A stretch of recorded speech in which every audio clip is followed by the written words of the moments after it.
দেশে এখন একটা বিতর্কিত প্রতীক বাংলাদেশে আছে, দাড়িপাল্লা, জানেননি? আমার কথা কয় না, জানেননি? এটা কার দল? কথা কয় না কেন? এটা জামাতের দল। ইসলাম বলবেন না, ইসলাম বলবেন না, জাস্ট শুধু জামাত বলবেন, কারণ তাদের মধ্যে ইসলামের ন্যূনতম গান নাই। কথা বলেন না কেন? তাদের মধ্যে ন্যূনতম ইসলামের গান নাই। মদ, জুয়া, জিনা, ব্যভিচারের চাইতো ভয়ঙ্কর অবস্থা হইলো এখন বর্তমানে। আজকে দেখি ফেনী সোনাগাজীতে মহিলারা তালিম করাচ্ছে, খেয়াল করেন। এখন আমার তাৎক্ষণিক মনে হয়েছে মহিলারা তালিম করাচ্ছে। এই আপনাদের এই দৌলতপুরে যেন এই দল যেন আসতে না পারে, খেয়াল করবেন। কেন জানেন? একটা নারী যখন তার সীমানা ছেড়ে অন্য সীমানায় যাবে, তিনটা পুরুষের যেই কোন একটা পুরুষ তার সাথে থাকতে হবে। হয় তার স্বামী, না হয় তার বাবা, না হয় তার উপযুক্ত সন্তান। কথা বুঝতে পারছেন? এইভাবে একা একা নারীরা এক জায়গা থেকে আরেক জায়গায়, এই বাড়ি থেকে আরেক বাড়ি যাওয়ার কোনো বিধান ইসলামে নাই। যা হোক, তারা যাইয়া ইসলামের দাওয়াত দিতেছে। এখন যাইয়া ওখানে মহিলাদেরকে দিনের দাওয়াত দিচ্ছে। দিনের দাওয়ার পরে আপনার ওনারা বলতেছে, মহিলারা বলতেছে, আপনারা জান্নাতে যেতে চান না জাহান্নামে যেতে চান? আপনারা ভিডিওটা দেখবেন, আমি আজকে দেখছি। আজকে আপনারা জান্নাতে যেতে চান না জাহান্নামে যেতে চান? তখন ওই মহিলারা বলছে আমরা জান্নাত চাই। তখন ওই মহিলাদেরকে কোরআন শরীফ সামনে দিয়ে শপথ করাচ্ছে যে আপনারা যদি জান্নাতে যেতে চান তাহলে আপনারা দাড়িপাল্লায় ভোট দিবেন। আরে আওয়াজ তুলে কোন নামিয়া নাউজুবিল্লাহ।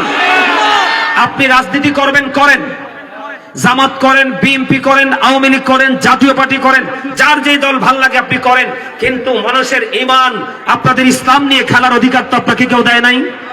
কথা বলেন না? আমার কথায় আপনারা কি রাগ হয়েছেন? এই কথা কি তাদের কাছে কি জান্নাতের টিকিট আল্লাহ দিয়ে দিছে?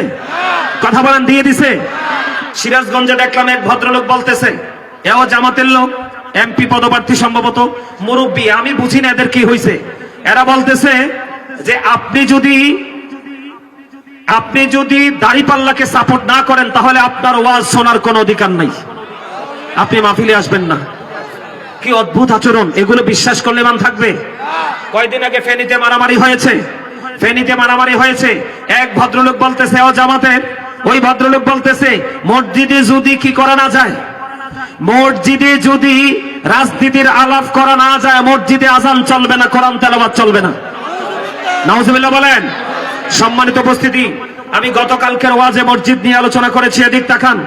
আল্লাহ রাসূল বলেছেন এক ব্যক্তি লাল ওট হারিয়ে ফেলেছে। কি?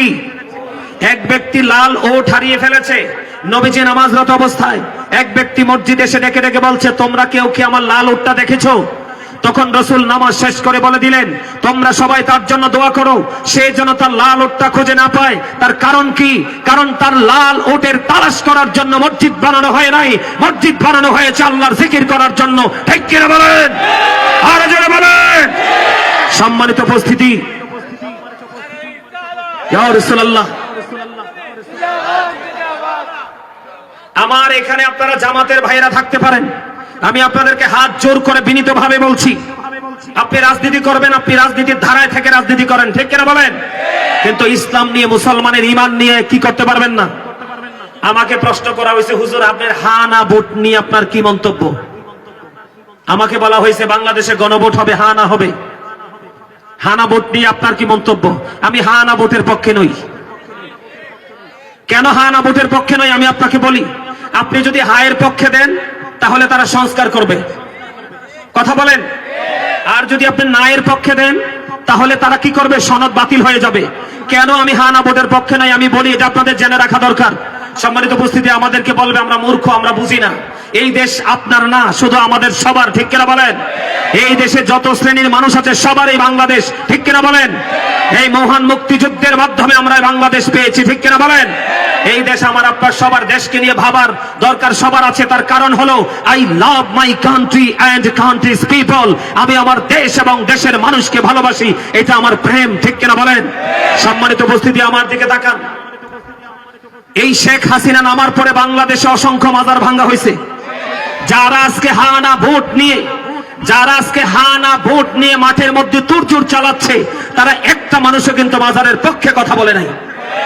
অথচ এই বাংলাদেশের জন্ম দিয়েছে, ইসলাম এনেছে, তৌহিদ এনেছে কারা? আল্লাহর ওলিরা। ঠিক কিনা বলেন? আরো জোরে বলেন। সংবিধানে বিসমিল্লাহ, তাদের যে সংস্কার, এই সংবিধানের মধ্যে বিসমিল্লাহ থাকবে কিনা? আমরা আল্লাহর হুকুমে বিশ্বাস করি, আল্লাহর আইনে আমরা বিশ্বাসী, এই সংবিধানের মধ্যে এটা থাকবে কিনা এটা আমাদেরকে আগে জানতে হবে, তারপরে আমরা ডিসাইড করবো আমরা হ্যাঁ না ভোটে কোনটা দিব। কথা বলেন না কেন? আরো জোরে বলেন, আরো জোরে।